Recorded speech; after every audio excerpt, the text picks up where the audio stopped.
হচ্ছে যে sound rolling rolling. ওকে 3 2 1 0 0 action. Okay sir, আমাদের অনুষ্ঠানে আপনাকে স্বাগতম। কেমন আছেন আপনি? ভালো, আপনি কেমন আছেন? এই তো স্যার, আপনার যদি আমরা খুব সংক্ষেপে আমরা পরিচয়টা জানতে পারি আমাদের দর্শকদের উদ্দেশ্যে। আমি আমি অমিত জাহিদ হিমেল। তো আমি আছি বাংলাদেশ উন্মুক্ত বিশ্ববিদ্যালয়ে। আমি ওখানে মিডিয়া বিভাগে প্রযোজক হিসেবে কর্মরত আছি। আচ্ছা, খুবই ভালো। তো প্রযোজক হিসেবে ওখানে আপনার কি কি কাজ করতে হয়? আসলে আপনাকে আমি একটু ডিটেল বলি, যেটা হচ্ছে যে বাংলাদেশ উন্মুক্ত বিশ্ববিদ্যালয়, সেখানে মানে মোড অফ এডুকেশনটা কি, এখানে হচ্ছে ওপেন অ্যান্ড ডিস্টেন্স লার্নিং। এখন ডিস্টেন্স লার্নিং নিয়ে আমরা মূলত আমাদের কাজ, সেটা হচ্ছে যে আমরা স্টুডেন্টদেরকে বিভিন্ন দেশের এবং বিদেশের বিভিন্ন জায়গা থেকে তারা আমাদের এই ক্লাসগুলো অ্যাটেন্ড করতে পারে, বা আমরা তাদের কাছে এই আমাদের যে ক্লাসরুম বা মানে ভার্চুয়াল ক্লাসরুম বা ক্লাসের পরিবেশ তৈরি করে আমরা তাদেরকে স্টাডি করার একটা সুযোগ করে দিই। এবং সেক্ষেত্রে আমরা কিছু প্রোগ্রাম তৈরি করি, ফর্মাল এবং নন ফর্মাল প্রোগ্রাম। মূলত ফর্মাল প্রোগ্রামগুলো হচ্ছে আমাদের বিশ্ববিদ্যালয়ের যে সিলেবাস আছে সেটার আলোকে আমাদের যে 6টা স্কুল আছে, school of business, suppose school of shirt আছে, আমরা কৃষি নিয়ে একটা প্রোগ্রাম করলাম, বা আমরা সৃষ্টি আছে সেটা সায়েন্স অ্যান্ড টেকনোলজি নিয়ে প্রোগ্রাম করলাম। এই প্রোগ্রামগুলো তাদেরকে আমরা বিভিন্নভাবে বিভিন্নভাবে বলতে এই আমাদের টেলিভিশনের যেটা আছে ওপেন টিভি এবং আমাদের ওয়েব টিভি আছে, এগুলোর মাধ্যমে এটা প্রচার হচ্ছে এবং এসডি কার্ডের মাধ্যমে প্রত্যেক স্টুডেন্টকে আমরা এগুলো সরবরাহ করছি। আর নন ফর্মাল প্রোগ্রাম কি কি হয়? নন ফর্মাল প্রোগ্রাম এটা আসলে ডিপেন্ড করে, আমাদের কিছু ক্রাইটেরিয়া আছে কাজ করার জন্য। এছাড়াও আমরা বিভিন্ন অ্যাওয়ারনেস নিয়ে কাজ করি অনেক সময়, যেমন আমি রিসেন্টলি ঘূর্ণিঝড় নিয়ে, সাইক্লোন নিয়ে একটা কাজ করেছিলাম।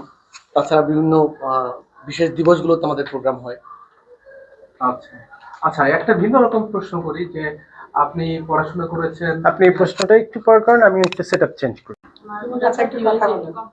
ওকে, stand by, order please. Okay, sound stand by,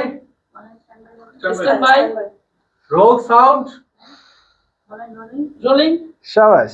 camera rolling. Okay sir, আমরা বিজ্ঞাপনে যাওয়ার আগে যেটা বলছিলাম যে আমরা একটা আপনার কাছ থেকে ভিন্ন রকম অভিজ্ঞতা শুনতে চাই। আসলে আপনি যে বিষয় নিয়ে পড়াশোনা করেছেন সেখানে আপনাদের কি কি শেখানো হয়? কি কি শেখানো হয় আসলে এটা এক কথায় বলা খুবই মুশকিল, কারণ হচ্ছে যে এখানে শেখার অনেক অনেক কিছু শিখেছি আমি। মানে ব্যবহারিক জায়গাটা হ্যাঁ, থেকে বলেন। সেটা বলছি। সেটা হচ্ছে যে আমি তো পড়াশোনা করেছি ঢাকা বিশ্ববিদ্যালয়ের থিয়েটার পারফরমেন্স স্টাডিজ ডিপার্টমেন্টে। তো এখানে মূলত আমি খুব যতটুকু সম্ভব সংক্ষেপ করে বলছি, এটা হচ্ছে মানে থিয়েটার পারফরমেন্স নিয়ে এই ডিপার্টমেন্ট। থিয়েটার প্রোডাকশন, কিভাবে একটা প্রোডাকশন নির্মাণ করতে হয়, কিভাবে আমরা অ্যাক্টিং করতে হয়, এই জিনিসগুলো আমরা হাতে কলমে এবং এর পেছনে কিছু থিওরি রয়েছে, আমরা এই বিষয়গুলো এখানে জানি। যেমন আমরা এখানে যে জিনিসগুলো শিখতে পেরেছি বা কাজ করেছি, আমরা ফার্স্ট সেমিস্টারে ট্র্যাজেডি নিয়ে কাজ করেছি, ইডিপাস নাটক নিয়ে কাজ করেছি, আমরা ফেডরা নিয়ে কাজ করেছি। সেকেন্ড সেমিস্টারে আমরা কমেডি নিয়ে কাজ করেছি। আপনার লোকনাটক নিয়ে কোনো কাজ হ্যাঁ, করেছেন? আমরা ফোর্থ সেমিস্টারে কাজ করেছি। সরি, ভেলুয়া সুন্দরী একটা প্রোডাকশন এই করেছি। ভেলুয়া সুন্দরী, এই যে আপনি কিন্তু ওনার খেই হারিয়ে ফেলছে। আপনার প্রশ্নটা কিন্তু এমন ভাবে সময় করতে হবে যে উনি ইন্টারাপ্টেড ফিল না করেন। আবার প্রশ্ন করেন। জি, ওই নাটক ভেলুয়ার যে নাটকটার কথা বলেন, এখানে নিশ্চয়ই অনেক গান ছিল। আপনি যদি আমাদের দর্শকরা প্রচুর রিকোয়েস্ট করেছে যে আপনার একটা গান শোনানোর জন্য, প্লিজ আমাদের জন্য একটা গান শোনাতে। না, সেটা আসলে মানে শোনানো যেত, আমার আসলে পুরো লিরিকগুলো একদম মনে নেই। এটা একটা বড় সমস্যা, আর আমার ঠান্ডা লেগে গেছে, এটা আর একটা সমস্যা। আমি আসলে অন্য কোনো দিন যদি আপনার শোতে আসি, আমি অবশ্যই শোনাবো। ওকে স্যার, তাহলে আপনাকে অনেক থ্যাংক ইউ। ধন্যবাদ আমাদের অনুষ্ঠানে আসার জন্য।